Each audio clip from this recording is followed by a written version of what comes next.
नमस्कार दोस्तों, आइए सुनते हैं हरिशंकर परसाई की लिखी व्यंग्य रचना दो नाक वाले लोग।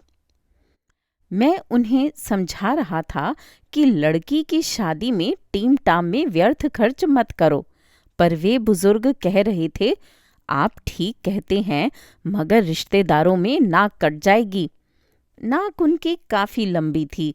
मेरा ख्याल है नाक की हिफाजत सबसे ज्यादा इसी देश में होती है, और या तो नाक बहुत नर्म होती है या छुरा बहुत तेज, जिससे छोटी सी बात से भी नाक कट जाती है।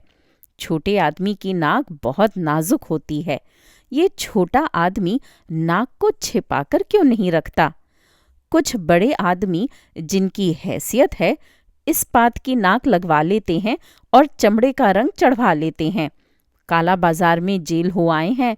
औरत खुले आम दूसरे के साथ बॉक्स में सिनेमा देखती है। लड़की का सार्वजनिक गर्भपात हो चुका है। लोग उस तरह लिए नाक काटने को घूम रहे हैं, मगर काटें कैसे? नाक तो स्टील की है, चेहरे पर पहले जैसी ही फिट है और शोभा बढ़ा रही है। स्मगलिंग में पकड़े गए हैं, हथकड़ी पड़ी है, बाजार में से ले जाए जा रहे हैं। लोग नाक काटने को उत्सुक हैं, पर वे नाक को तिजोरी में रखकर स्मगलिंग करने गए थे। पुलिस को खिला पिलाकर बरी होकर लौटेंगे और फिर नाक पहन लेंगे। जो बहुत होशियार हैं, वे नाक को तलवे में रखते हैं। तुम सारे शरीर में ढूंढो, नाक ही नहीं मिलती। नातिन की उम्र की 2 लड़कियों से बलात्कार कर चुके हैं, जालसाजी और बैंक को धोखा देने में पकड़े जा चुके हैं। लोग नाक काटने को उतावले हैं, पर नाक मिलती ही नहीं, वह तो तलवे में है। कोई जीव शास्त्री अगर नाक की तलाश भी कर दे तो तलवे की नाक काटने से क्या होता है? नाक तो चेहरे पर की कटे तो कुछ मतलब होता है। और जो लोग नाक रखते ही नहीं हैं, उन्हें तो कोई डर ही नहीं है। 2 छेद हैं जिनसे सांस ले लेते हैं। कुछ नाकें गुलाब के पौधे की तरह होती हैं। कलम कर दो तो और अच्छी शाखा बढ़ती है और फूल भी बढ़िया लगते हैं। मैंने ऐसी फूल वाली खुशबूदार नाकें बहुत देखी हैं। जब खुशबू कम होने लगती है, ये फिर कलम करा लेते हैं, जैसे किसी औरत को छेड़ दिया और जूते खा गए। जूते खा गए, अजब मुहावरा है। जूते तो मारे जाते हैं, वे खाए कैसे जाते हैं? मगर भारतवासी इतना भूखमरा है कि जूते भी खा जाता है। नाक और तरह से भी बढ़ती है। एक दिन एक सज्जन आए, बड़े दुखी थे। कहने लगे, हमारी तो नाक कट गई। लड़की ने भागकर एक विजातीय से शादी कर ली। हम ब्राह्मण और लड़का कलाल, नाक कट गई। मैंने उन्हें समझाया कि कटी नहीं है, कलम हुई है। 3-4 महीनों में और लंबी बढ़ जाएगी। 3-4 महीने बाद वे मिले तो खुश थे। नाक भी पहले से लंबी हो गई थी। मैंने कहा, नाक तो पहले से लंबी मालूम होती है। वे बोले, हाँ, कुछ बढ़ गई है। काफी लोग कहते हैं, आपने बड़ा क्रांतिकारी काम किया। कुछ बिरादरी वाले भी कहते हैं, इसलिए नाक बढ़ गई है। कुछ लोग मैंने देखे हैं जो कई साल अपने शहर की नाक रहे हैं। उनकी नाक अगर कट जाए तो सारे शहर की नाक कट जाती है। अगर उन्हें संसद का टिकट न मिले तो सारा शहर नकटा हो जाता है। पर अभी मैं एक शहर गया तो लोगों ने पूछा, फलां साहब के क्या हाल हैं? वे इस शहर की नाक हैं। तभी एक मस्खरे ने कहा, हाँ साहब, वे अभी भी शहर की नाक हैं, मगर छिनकी हुई। ये वीभत्स रस है। रस सिद्धांत प्रेमियों को अच्छा लगेगा। मगर बात मैं उन सज्जन की कर रहा था जो मेरे सामने बैठे थे और लड़की की शादी पुराने ठाट से ही करना चाहते थे। पहले वे रईस थे, यानी मध्यम हैसियत के रईस। अब गरीब थे। बिगड़ा रईस और बिगड़ा घोड़ा एक तरह के होते हैं। दोनों बौखला जाते हैं। किससे उधार लेकर खा जाएं, ठिकाना नहीं। उधर बिगड़ा घोड़ा किसे कुचल दे, ठिकाना नहीं। आदमी को बिगड़े रईस और बिगड़े घोड़े दोनों से दूर रहना चाहिए। मैं भरसक कोशिश करता हूँ। मैं तो मस्ती से डोलते आते सांड को देखकर भी सड़क के किनारे की इमारत के बरामदे में चढ़ जाता हूँ। बड़े भाई साहब आ रहे हैं, इनका आदर करना चाहिए। तो जो भूतपूर्व संपन्न बुजुर्ग मेरे सामने बैठे थे वे प्रगतिशील थे। लड़की का अंतरजातीय विवाह कर रहे थे। वे खत्री और लड़का शुद्ध कान्यकुब्ज। वे खुशी से शादी कर रहे थे, पर उसमें विरोधाभास ये था कि शादी ठाठ से करना चाहते थे। बहुत लोग एक परंपरा से छुटकारा पा लेते हैं पर दूसरी से बंधे रहते हैं। रात को शराब की पार्टी से किसी ईसाई दोस्त के घर आ रहे हैं, मगर रास्ते में हनुमान का मंदिर दिख जाए तो थोड़ा तिलक भी सिंदूर का लगा लेंगे। मगर एक घोर नास्तिक मित्र था। हम घूमने निकलते तो रास्ते में मंदिर देखकर वे कह उठते, हरे राम। बाद में पछताते भी थे। तो मैं उन बुजुर्ग को समझा रहा था, आपके पास रुपए हैं नहीं, आप कर्ज लेकर शादी का ठाठ बनाएंगे, पर कर्ज चुकाएंगे कहाँ से? जब आपने इतना नया कदम उठाया है कि अंतरजातीय विवाह कर रहे हैं, तो विवाह भी नए ढंग से कीजिए। लड़का कान्याकुब्ज का है, बिरादरी में शादी करता तो कई हजार उसे मिलते। लड़के शादी के बाजार में मवेशी की तरह बिकते हैं। अच्छा मालवी बैल और हरियाणा की भैंस ऊंची कीमत पर बिकती हैं। लड़का इतना त्याग तो लड़की के प्रेम के लिए कर चुका, फिर भी वह कहता है अदालत जाकर शादी कर लेते हैं, बाद में एक पार्टी कर देंगे। आप आर्य समाजी हैं, घंटे भर में रास्ते में आर्य समाज मंदिर में वैदिक रीति से शादी कर डालिए, फिर 300-400 रुपयों की एक पार्टी दे डालिए। लड़के को 1 पैसा भी नहीं चाहिए। लड़की के कपड़े वगैरह मिलाकर शादी 1000 में हो जाएगी। वे कहने लगे, बात आप ठीक कहते हैं, मगर रिश्तेदारों को तो बुलाना ही पड़ेगा। फिर जब वे आएंगे तो इज्जत के ख्याल से सजावट, खाना, भेंट वगैरह देनी होगी। मैंने कहा, आपका यहाँ तो कोई रिश्तेदार है नहीं, वे हैं कहाँ? उन्होंने जवाब दिया, वे पंजाब में हैं, पटियाला में ही 3 करीबी रिश्तेदार हैं, कुछ दिल्ली में हैं, आगरा में हैं। मैंने कहा, जब पटियाला वाले के पास आपका निमंत्रण पहुंचेगा तो पहले तो वह आपको 10 गालियां देगा। मई का ये मौसम, इतनी गर्मी, लोग तड़ातड़ लू से मर रहे हैं। ऐसे में इतना खर्च लगाकर जबलपुर जाओ, कोई बीमार हो जाए तो और मुसीबत। पटियाला या दिल्ली वाला आपका निमंत्रण पाकर खुश नहीं, दुखी होगा। निमंत्रण पत्र न मिला तो वह खुश होगा और बाद में बात बनाएगा, कहेगा, आजकल जी डाक की इतनी गड़बड़ी हो गई है कि निमंत्रण पत्र ही नहीं मिला, वरना ऐसा हो सकता था कि हम ना आते। मैंने फिर कहा, मैं आपसे कहता हूँ कि दूर से रिश्तेदार का निमंत्रण पत्र मुझे मिलता है तो मैं घबरा उठता हूँ। सोचता हूँ जो ब्राह्मण 11 रुपए में शनि को उतार दे, 25 रुपयों में सगोत्र विवाह करा दे, मंगली लड़की का मंगल 15 रुपयों में उठाकर शुक्र के दायरे में फेंक दे, वह लग्न सितंबर से लेकर मार्च तक सीमित क्यों नहीं कर देता? मई और जून की भयंकर गर्मी की लग्नें गोल क्यों नहीं कर देता? वह कर सकता है।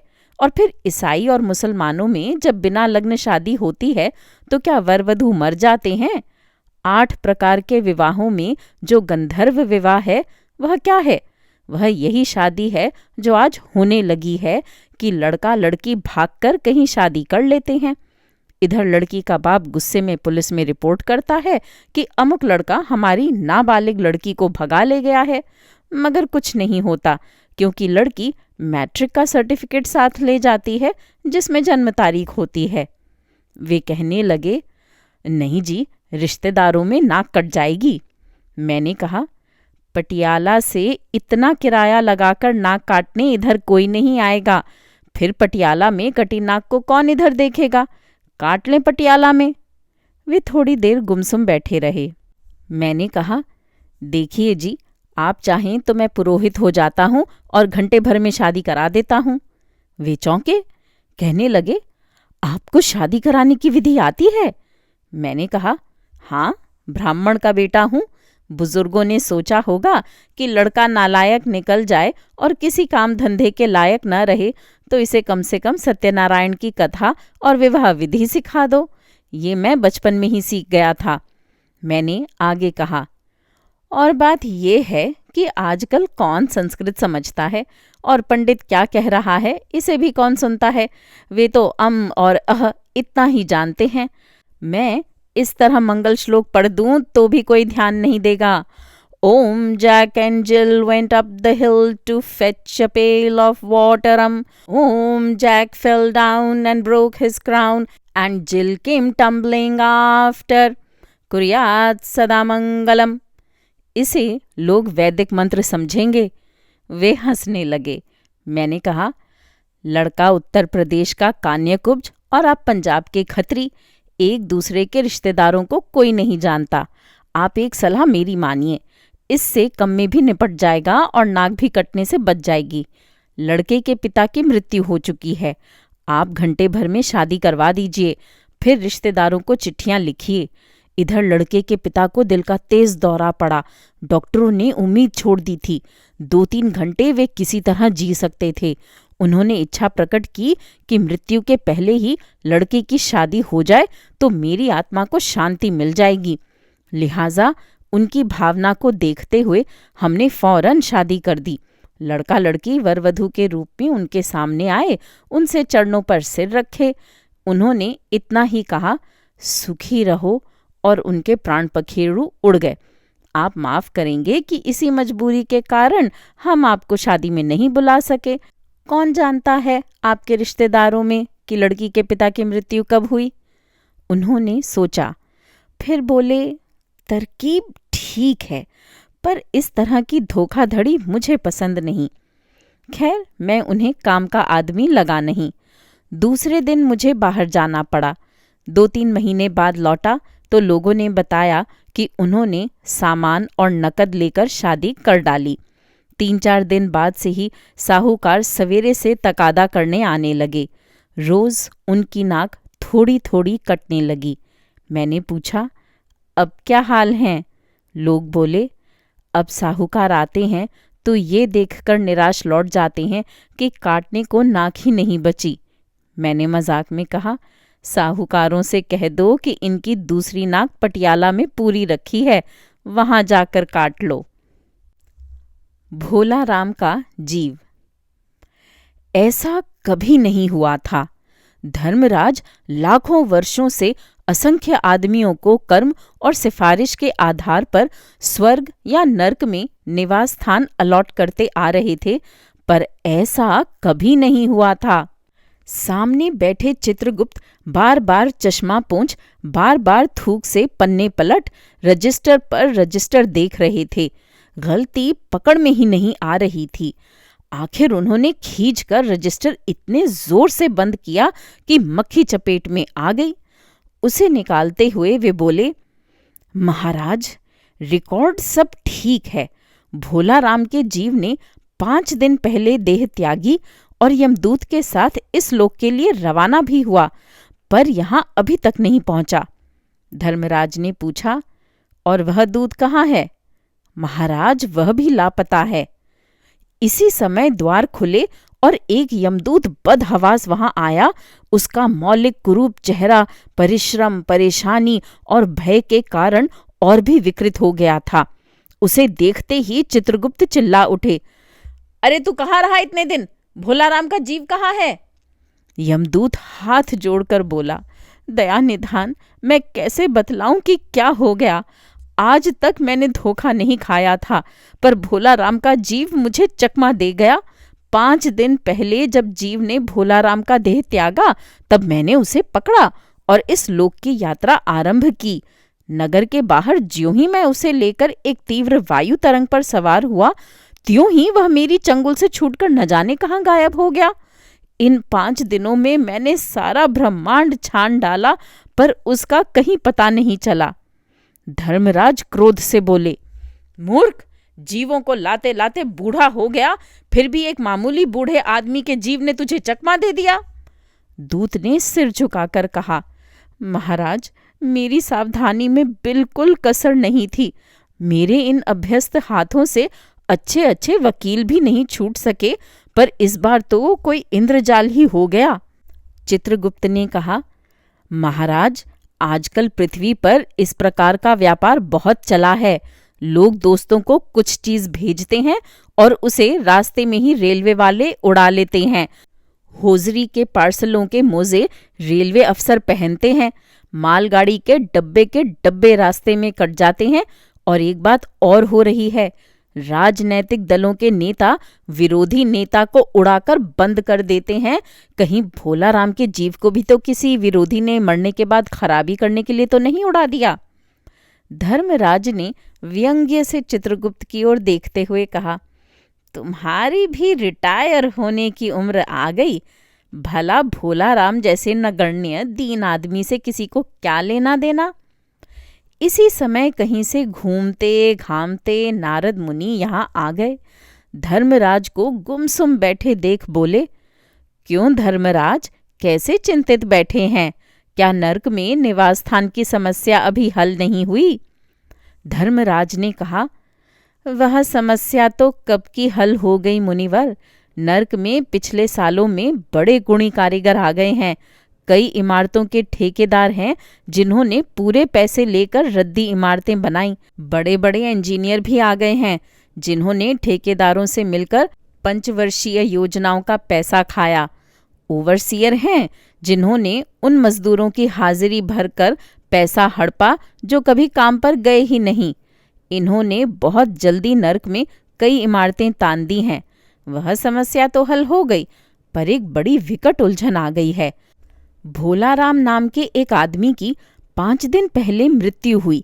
उसके जीव को यह दूत यहाँ ला रहा था कि जीव इसे रास्ते में चकमा देकर भाग गया। इसने सारा ब्रह्मांड छान डाला, पर वह कहीं नहीं मिला। अगर ऐसा होने लगा तो पाप पुण्य का भेद ही मिट जाएगा। नारद ने पूछा, उस पर इनकम टैक्स तो बकाया नहीं था? हो सकता है उन लोगों ने रोक लिया हो। चित्रगुप्त ने कहा, इनकम होती तो टैक्स होता, भूखमरा था। नारद बोले, मामला बड़ा दिलचस्प है। अच्छा, मुझे उसका नाम पता तो बताओ, मैं पृथ्वी पर जाता हूँ। चित्रगुप्त ने रजिस्टर देखकर बताया, भोला राम नाम था उसका। जबलपुर शहर में धमापुर मोहल्ले में नाले के किनारे 1-1.5 कमरे टूटे फूटे मकान में वह परिवार समेत रहता था। उसकी एक स्त्री थी, 2 लड़के और 1 लड़की। उम्र लगभग 60 साल, सरकारी नौकरी थी। 5 साल पहले रिटायर हो गया था। मकान का किराया उसने 1 साल से नहीं दिया, इसलिए मकान मालिक उसे निकालना चाहता था। इतने में भोला राम ने संसार ही छोड़ दिया। आज 5वां दिन है। बहुत संभव है कि अगर मकान मालिक वास्तविक मकान मालिक है तो उसने भोला राम के मरते ही उसके परिवार को निकाल दिया होगा। इसलिए आपको परिवार की तलाश में काफी घूमना पड़ेगा। माँ बेटी के सम्मिलित क्रंदन से ही नारद भोला राम का मकान पहचान गए। द्वार पर जाकर उन्होंने आवाज लगाई, नारायण नारायण। लड़की ने देखकर कहा, आगे जाओ महाराज। नारद ने कहा, मुझे भिक्षा नहीं चाहिए, मुझे भोला राम के बारे में कुछ पूछताछ करनी है। अपनी माँ को जरा बाहर भेजो बेटी। भोला राम की पत्नी बाहर आई। नारद ने कहा, माता, भोला राम को क्या बीमारी थी? क्या बताऊं, गरीबी की बीमारी थी। 5 साल हो गए पेंशन पर बैठे, पर पेंशन अभी तक नहीं मिली। हर 10-15 दिन में एक दरख्वास्त देते थे, पर वहां से या तो जवाब आता ही नहीं था, और आता तो यही कि तुम्हारी पेंशन के मामले में विचार हो रहा है। इन 5 सालों में सब गहने बेचकर हम लोग खा गए, फिर बर्तन बिके, अब कुछ नहीं बचा था। चिंता में घुलते घुलते और भूखे मरते मरते उन्होंने दम तोड़ दिया। नारद ने कहा, क्या करोगी माँ, उनकी इतनी ही उम्र थी? ऐसा तो मत कहो महाराज, उम्र तो बहुत थी। 50-60 रुपया महीना पेंशन मिलती तो कुछ और काम कहीं करके गुजारा हो जाता, पर क्या करें, 5 साल नौकरी से बैठे हो गए और अभी तक एक कौड़ी नहीं मिली। दुख की कथा सुनने की फुर्सत नारद को थी नहीं। वे अपने मुद्दे पर आए। माँ, ये तो बताओ कि यहाँ किसी से उनका विशेष प्रेम था जिसमें उनका जी लगा हो? पत्नी बोली, लगाव तो महाराज बाल बच्चों से ही होता है। नहीं, परिवार के बाहर भी हो सकता है। मेरा मतलब है किसी स्त्री। स्त्री ने गुर्रा कर नारद की ओर देखा, बोली, अब कुछ मत बको महाराज, तुम साधु हो, उचक्के नहीं हो।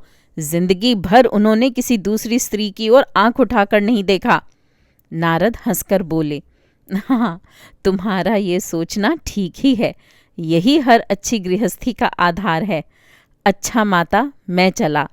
स्त्री ने कहा, महाराज, आप तो साधु हैं, सिद्ध पुरुष हैं, कुछ ऐसा नहीं कर सकते कि उनकी रुकी हुई पेंशन मिल जाए, इन बच्चों का पेट कुछ दिन भर जाए। नारद को दया आ गई थी। वे कहने लगे, साधुओं की बात कौन मानता है? मेरे यहाँ कोई मठ तो है नहीं, फिर भी मैं सरकारी दफ्तर जाऊंगा और कोशिश करूंगा। वहां से चलकर नारद सरकारी दफ्तर पहुंचे। वहां पहले ही से कमरे में बैठे बाबू से उन्होंने भोलाराम के केस के बारे में बातें की। उस बाबू ने उन्हें ध्यानपूर्वक देखा और बोला, भोलाराम ने दरख्वास्तें तो भेजी थीं, पर उन पर वजन नहीं रखा था, इसलिए कहीं उड़ गई होंगी। नारद ने कहा, भाई, ये बहुत से पेपर वेट तो रखे हैं, इन्हें क्यों नहीं रख दिया? बाबू हंसा, आप साधु हैं, आपको दुनियादारी समझ में नहीं आती। दरख्वास्तें पेपर वेट से नहीं दबती। खैर, आप उस कमरे में बैठे बाबू से मिलिए। नारद उस बाबू के पास गए।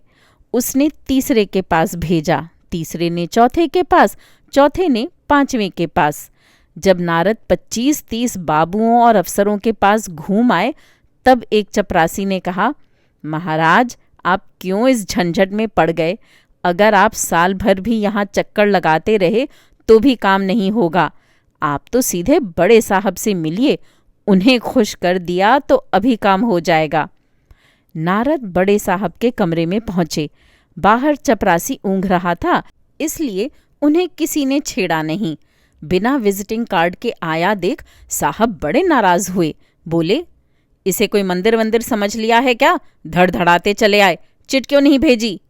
नारद ने कहा, कैसे भेजता? चपरासी सो रहा है। क्या काम है? साहब ने रौब से पूछा। नारद ने भोलाराम का पेंशन केस बतलाया।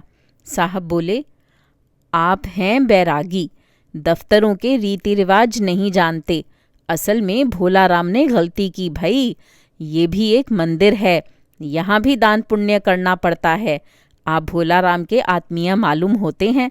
भोलाराम की दरख्वास्तें उड़ रही हैं, उन पर वजन रखिए। नारद ने सोचा कि फिर यहाँ वजन की समस्या खड़ी हो गई। साहब बोले, भई, सरकारी पैसे का मामला है, पेंशन का केस 20 दफ्तर में जाता है, देर लग ही जाती है। 20 बार एक ही बात को 20 जगह लिखना पड़ता है, तब पक्की होती है। जितनी पेंशन मिलती है उतने की स्टेशनरी लग जाती है। हाँ, जल्दी भी हो सकती है, मगर। साहब रुके। नारद ने कहा, मगर क्या? साहब ने कुटिल मुस्कान के साथ कहा, मगर वजन चाहिए। आप समझे नहीं। जैसे आपकी ये सुंदर वीणा है, इसका भी वजन भोलाराम की दरख्वास्त पर रखा जा सकता है। मेरी लड़की गाना बजाना सीखती है, ये मैं उसे दे दूंगा। साधु संतों की वीणा से तो और अच्छे स्वर निकलते हैं। नारद अपनी वीणा छिनते देख जरा घबराए, पर फिर संभल कर उन्होंने वीणा टेबल पर रखकर कहा, ये लीजिए, अब जरा जल्दी उसकी पेंशन ऑर्डर निकाल दीजिए। साहब ने प्रसन्नता से उन्हें कुर्सी दी, वीणा को एक कोने में रखा और घंटी बजाई। चपरासी हाजिर हुआ। साहब ने हुक्म दिया, बड़े बाबू से भोलाराम के केस की फाइल लाओ। थोड़ी देर बाद चपरासी भोलाराम की 100-150 दरख्वास्तों से भरी फाइल लेकर आया। उसमें पेंशन के कागजात भी थे। साहब ने फाइल पर नाम देखा और निश्चित करने के लिए पूछा, क्या नाम बताया साधु जी आपने?